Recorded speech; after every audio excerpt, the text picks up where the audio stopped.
प्रयागराज महाकुंभ से जुड़ी हुई एक बहुत बड़ी खबर सामने आई है, जिसको लेकर मेरे साथ बात करने के लिए समाजवादी पार्टी की सांसद रुचि वीरा जी हैं। सांसद जी, प्रयागराज महाकुंभ की कुछ वीडियो वायरल हुई है, जिसके बाद मुकदमा भी दर्ज हुआ है। क्या कुछ कहेंगे इस पूरे प्रकरण को लेकर? मेरे पास है प्योर पाव भाजी का मसाला, प्योर पाव भाजी मसाला, पाव भाजी को टेस्टी बना डाला, सबका राजा आल प्योर मसाला। देखिए, ये बहुत ही शर्म की बात है या दुख की बात है और ना मालूम कैसी व्यवस्थाएं हैं कि कभी इस तरह की चीज़ें पहले नहीं हुई कि महिलाएं वहाँ स्नान करने गई हैं एक भावना के साथ, एक श्रद्धा के साथ, और वो कपड़े बदल रही हैं, नहा रही हैं। इस तरह की जो वीडियो मतलब बिक रही हैं, ये इससे ज़्यादा शर्म की बात नहीं हो सकती और इस पे कड़ी से कड़ी कार्रवाई होनी चाहिए।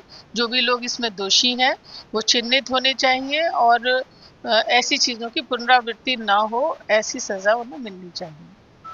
प्रदेश सरकार का दावा है तमाम व्यवस्थाएं उनके द्वारा बेहतर की गई हैं, लेकिन जिस तरीके से ये पूरा प्रकरण सामने आया, क्या कुछ कहेंगे इस पूरे प्रकरण को लेकर? सरकार को लेकर कुछ कहेंगे? हाँ, देखिए, हम तो बराबर जब से कुंभ शुरू भी नहीं हुआ था तब से व्यवस्थाओं की बात सुन रहे हैं, गुड गवर्नेंस की बात सुन रहे हैं कि हर चप्पे चप्पे पर पुलिस है। लेकिन फिर इस तरह की वीडियो किस तरह बनी और किस तरह ये 2-2 हज़ार रुपये में या जो भी हम सुन रहे हैं या देख रहे हैं बिक रही हैं, तो ये बहुत ही मैं निंदा करती हूँ। मैं भी एक महिला हूँ और ये महिलाओं के सम्मान से जुड़ी हुई चीज़ है और ये मैं घोर निंदा करती हूँ इसकी। जी, अगर बात करें, असम सरकार के द्वारा नमाज को लेकर जो ब्रेक था वो ब्रेक समाप्त कर दिया गया। देखिए, इस हिंदुस्तान में जहाँ जो हर धर्म को, हर मज़हब को अपनी इबादत का आज़ादी है, ये नामालूम इस वक्त क्या हो रहा है या क्या संदेश देना चाहती है ये वर्तमान सरकार या किस और देश को ले जाना चाहती है, यह बिल्कुल समझ से परे है और ये बिल्कुल गलत है। जो एक परंपरा है, जो तौर तरीका है, उनमें इतनी रद्दोबदल की मालूम नहीं क्या ज़रूरत है और ये सब नहीं होना चाहिए। कांवड़ यात्रियों को विश्व हिंदू परिषद के एक नेता के द्वारा ये अपील की गई है कि कोई जो भी कुछ सामान लें उस दुकान से लें जिस पर जो है भगवा झंडा लगा हो, उनके मानने वाले, उस तरीके का बयान आया। क्या कुछ कहेंगे? देखिए, पिछले बार भी आपने देखा था जब ये कांवड़ यात्रा निकल रही थी, तब भी इस तरह की चीज़ें आई थी कि नेम प्लेट होनी चाहिए और किससे खरीदें सामान और किससे ना खरीदें।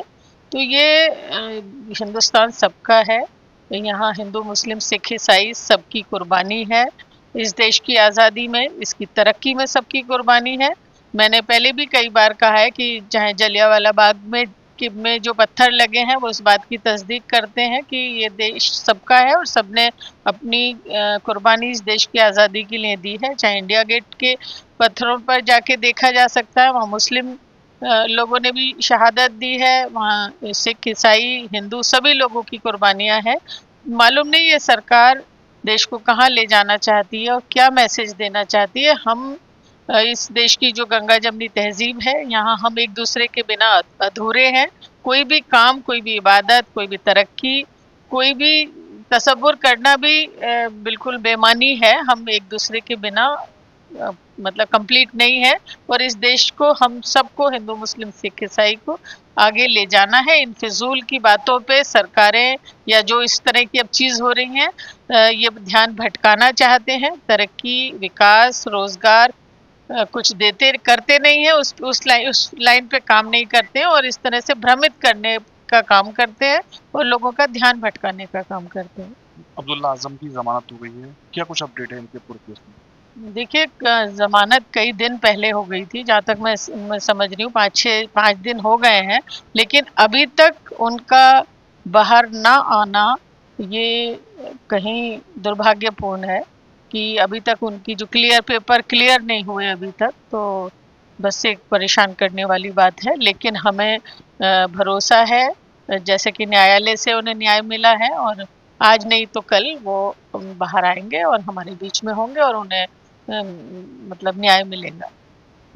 मेरे साथ बात करने के लिए समाजवादी पार्टी की सांसद रुचि वीरा जी थी, जिनके द्वारा कई महत्वपूर्ण बिंदुओं पर जानकारी दी है। शारिक सिद्दीकी, TV9 मुरादाबाद। कुछ तो सस्ता लो, सब बढ़िया लो, इसमें क्या खास बात है? थोड़े में ज्यादा स्वाद, यही तो है इसकी खास बात।